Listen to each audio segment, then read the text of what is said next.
Good morning, all of you. मैं Hussain Khan from Career Point. Today I have come with some very important questions related mathematics. अंकगणित से related 2017 previous year paper को लेकर आया हूँ।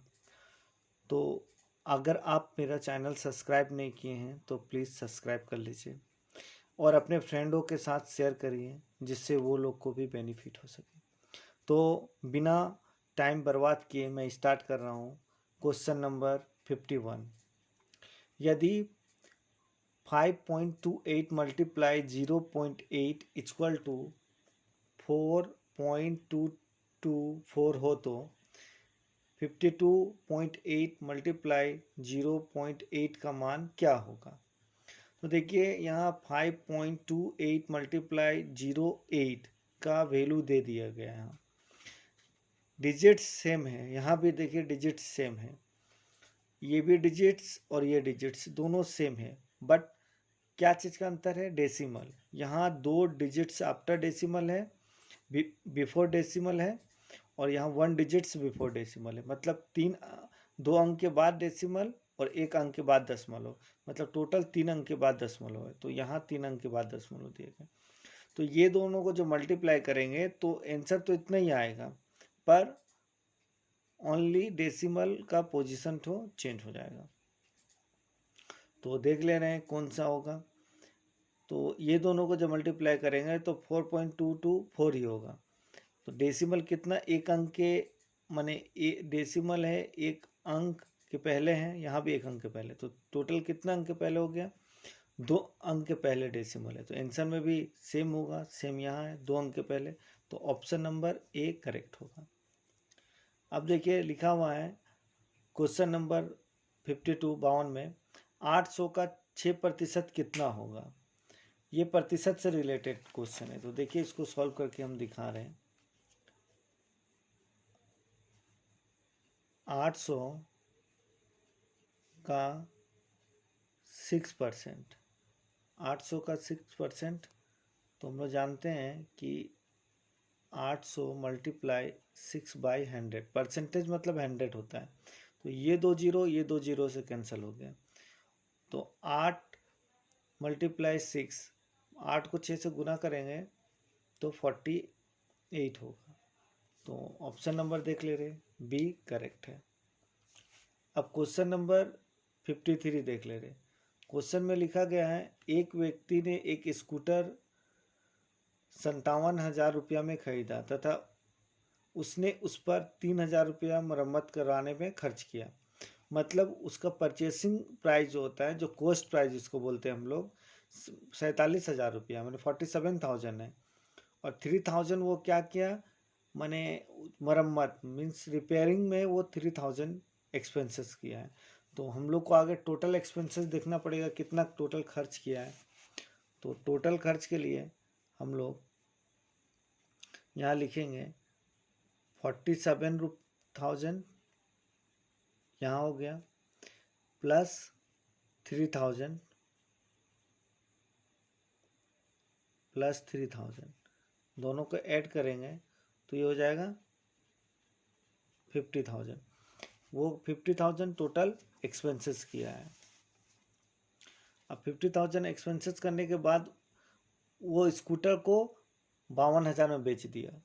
मतलब ये आपका जो हो गया, ये हो गया आपका सीपी, ये सीपी हो गया, और ये 52,000 क्या हो गया, सीपी हो गया। और उसको सेलिंग वो कितना में किया है, एसपी कितना हो गया आपका, माने सेलिंग प्राइस, वो 52,000 में बेच दिया, मीन्स 52,000 में उसको सेलिंग किया है।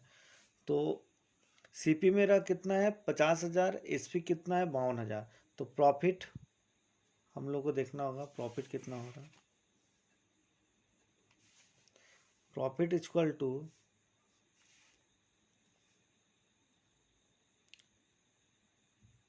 52,000 माइनस 50,000,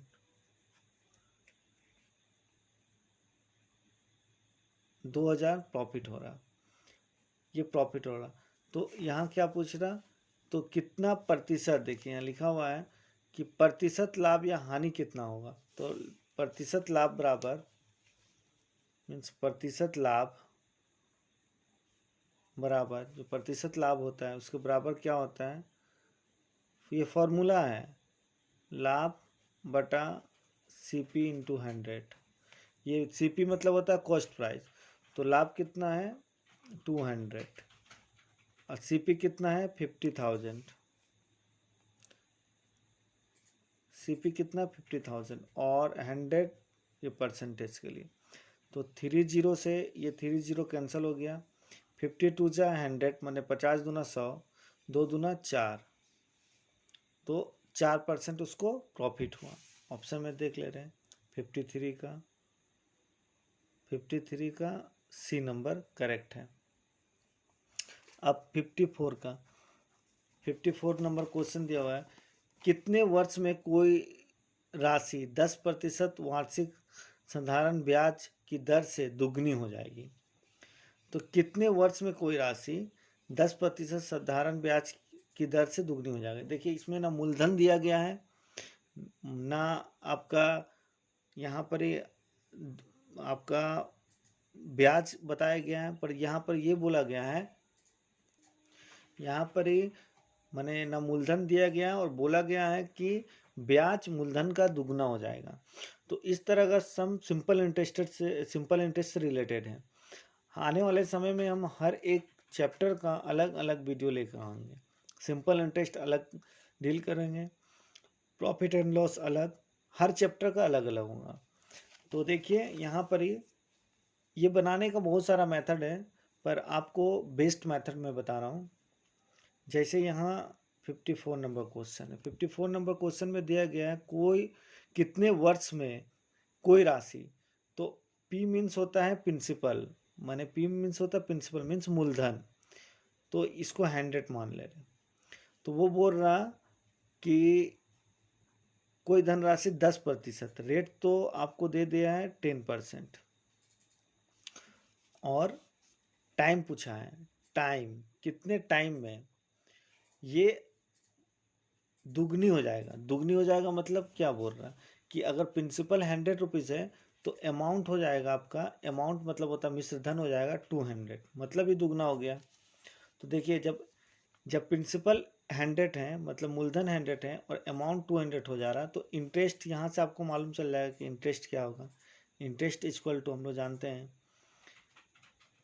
200 माइनस 100, 100, क्योंकि इंटरेस्ट इसका फॉर्मूला है, इंटरेस्ट इक्वल टू होता है अमाउंट माइनस प्रिंसिपल। तो अमाउंट कितना है 200 और प्रिंसिपल कितना 100, तो इंटरेस्ट मेरा 100 निकल गया। अब हमको क्या निकालना है, टाइम।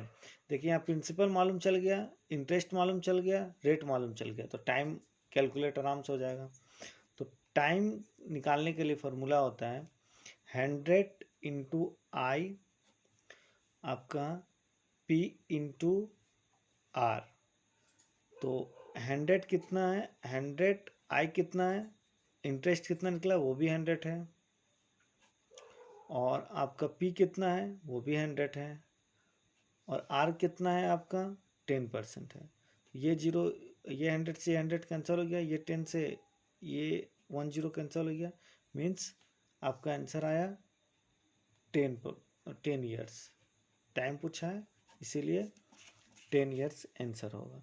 देख ले रहे 10 ईयर्स है कि नहीं, हाँ 54 10 ईयर्स है। अब देखिए 55 नंबर क्वेश्चन, 32 का अभाज्य गुणनखंड निम्नलिखित में से कौन कौन होगा। अभाज्य जो मतलब अभाज्य मतलब होता है जो किसी से भाग ना हो। तो देख ले रहे हैं दो, यहाँ से हमको दो अभाज्य संख्या, वो देखिए एक मौलिक संख्या होता है, एक भाज्य संख्या होता है, एक अभाज्य संख्या होता है। तो ये सबको हम लोग मतलब आने वाले वीडियो में हम उसको लेकर आएंगे। तो अभाज्य संख्या जो किसी से भाग ना हो, तो ये इसमें 3 भी अभाज्य संख्या पर 4 अभाज्य संख्या नहीं, 8 अभाज्य संख्या, तो ये दोनों होगा। तो ये देख ले रहे हैं, इसको मल्टीप्लाई करके 2 दूना 4, 4 दूना 8, 8 दूनी 16, दूनी 32, मतलब 2 2 जा 4, 4 2 जा 8, 8 2 जा 16, 16 2 जा 32, तो 32 आ जा रहा। इसको देख ले रहे हैं 3 3 3 जा 9, 9 टू जा 18, 18 टू जा 36, ये 36 हो जा रहा है। मैंने 3 3 9, 9 2 18, 18 2 36, 36 हो जा रहा है 36। बट ये नंबर ऑप्शन 32 हो जा रहा है। ये तो अभाज्य संख्या नहीं, 8 या 2 से ये भी अभाज्य संख्या नहीं है, तो ये दोनों को तो देखना ही नहीं है। तो option number A he correct होगा। अब देखिए 56 नंबर क्वेश्चन देखिए, निम्नलिखित में से कौन सी संख्या जो 8 से पूर्णतः विभाजित हो जाए लेकिन 12 से विभाजित ना हो। तो देखिए 12 का टेबल में 12 2 जा 24, 12 4 जा 48 और 12 6 जा 72, ये तो हो जाता है। तो 12 से भागना हो, हमको 12 से भागने होना है तो हमको 8 चेक नहीं करना है, क्योंकि 8 से पूर्णतः विभाजित हो जाएगी। किससे विभाजित नहीं होगा? 12 से। तो हमको आगे 12 ही चूज कर ले रहे। अगर जो 12 से डिवाइड नहीं होगा वही आंसर होगा मेरा। तो 8 क्या 12 से डिवाइड हो जाएगा? नहीं। तो ऑप्शन नंबर बी करेक्ट होगा। 12 से आप भाग किस तरह से दीजिएगा, किस तरह से 8 को डिवाइड करेगा? तो ये आपका बी आंसर होगा। अब देखिए 57 नंबर क्वेश्चन। 57 नंबर क्वेश्चन दिया, श्रेणी 1 2 4 8 16, इसका अगला पद क्या होगा? मतलब ये आपका पैटर्न है, एक के बाद 2 हुआ, 2 के बाद 4 हुआ, 4 के बाद 8 हुआ, 8 के बाद 16 हुआ। तो देखिए सब डबल हो रहा, एक के बाद 2 हो जा रहा, 2 के बाद 4 हो जा रहा, 4 के बाद 8 हो जा रहा, 8 के बाद 16, तो 16 के बाद कितना हो जाएगा? 32 हो जाएगा। तो ऑप्शन नंबर डी करेक्ट है। अब देखिए 58 नंबर क्वेश्चन देखिए, ये बोल रहा नीचे दिए गई संख्या 2.8 के बराबर नहीं है। ये देखिए ध्यान से पढ़िएगा, ये बराबर नहीं है, 58 बोल रहा है इसके बराबर नहीं है। तो अगर इसको हम 22.4 है, अगर हम यहाँ पर ये डेसिमल हटाने के लिए 10 कर दिए, तो ये देखिए ये 10 2 जा 20, 24 हो जा रहा। और ये देखिए अगर इसको कैंसिल कर देते हैं तो ये हो जाता है 12 और ये हो जाता है 5, तो 5 2 जा 10, 12 हो जा रहा। और अगर इसको हम यहाँ पर कर दे रहे हैं तो ये 5/12, तो बी नंबर ही देखिए 22.5%, यही नहीं होगा। तो बी इसका आंसर करेक्ट होगा। अब देखिए 59 नंबर क्वेश्चन। 59 नंबर क्वेश्चन, इतना इतना का योग कितना होगा? मतलब 6.666 है, फिर कॉमा 6.66 है तथा 6.06 है। तो ये जो डेसिमल का रिलेटेड होता है, इसको आप डायरेक्ट भी कर सकते हैं और इनडायरेक्ट भी कर सकते हैं। तो आपको हम आगे डायरेक्ट मैंने करके बता रहे, एज ए प्रोसेस। देखिए क्वेश्चन दिया गया है 6.666, उसके बाद दिया है प्लस 6.66, उसके बाद दिया गया है 6.06। तो ये सबको ऐड करना है। तो 6 और 6 कितना हो गया? 12 हो गया, और 12 और 1 13 हो गया, और ये 19 हो गया। मीन्स 19 3 आपका 19 3, देखिए ये 6 हो गया, ये 19.32 पर देखिए यहाँ 666, ये भी 6 ही है, तो 666 यहाँ 18 हो जाएगा, 18, और ये 13 है, मैं 19.386। तो देख ले 19.386 किस में है? ऑप्शन नंबर बी है। तो 59 का ऑप्शन नंबर बी करेक्ट होगा। 60 नंबर क्वेश्चन देखिए, बोल रहा एक कमरे की लंबाई 24 मीटर है तथा चौड़ाई 20 मीटर है, और इसके अंदर 0.4 मीटर लंबी और 0.3 मीटर चौड़ी टाइल्स लगाना है। तो कुल टाइल्सों की संख्या क्या होगा? तो इसको कुछ नहीं जानते हैं, मतलब कमरे की लंबाई और चौड़ाई दिया गया। तो हम लोग जानते हैं कमरे की लंबाई चौड़ाई माने क्षेत्रफल क्या होता है? क्षेत्रफल होता है हमेशा लंबाई गुने चौड़ाई।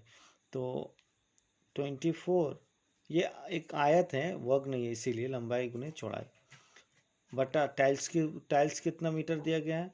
0.4 मल्टीप्लाई 0.03। देखिए ये हो गया आपका कमरे का क्षेत्रफल। तो लंबाई गुने चौड़ाई, तो लंबाई दिया गया 24 और चौड़ाई दिया गया 20, ये फॉर्मूला है। और टाइल्सों की लंबाई और चौड़ाई दे दिया, उससे उसको डिवाइड करना है। तो यहाँ तो ये आपका डेसिमल है, ये तो डेसिमल, ये डेसिमल हटाने के लिए हमको ये डेसिमल को कैंसिल करने के लिए यहाँ 10 से मल्टीप्लाई करना होगा, और ये भी डेसिमल को हटाने के लिए यहाँ फिर 10 से मल्टीप्लाई करना होगा। तो देखिए ये 3 और 4 हो गया, 3 4। अच्छा, इसको और एक बार हम आपको क्लियर लिख के दिखा दे रहे हैं। 24 multiply 20 multiply 10 multiply 10 divided by 4 multiply 3। तो इसको 4 से डिवाइड करेंगे तो 6 टाइम हो जाएगा, और 3 को इसके डिवाइड करें तो 2 टाइम हो जाएगा। तो ये आपका हो गया 2 2 जा 4, 1 2 3 3 0 है, मतलब 4000 टाइल्स का ज़रूरत होगा। तो ऑप्शन नंबर बी करेक्ट है। तो इस वीडियो के लिए 10 मैथ्स, नेक्स्ट वीडियो में रेस्ट ऑफ मैथ में लेकर आऊँगा। Thank you for watching. अगर आप मेरा चैनल सब्सक्राइब नहीं किए हैं तो सब्सक्राइब करिए और अपने फ्रेंड के साथ शेयर करिए।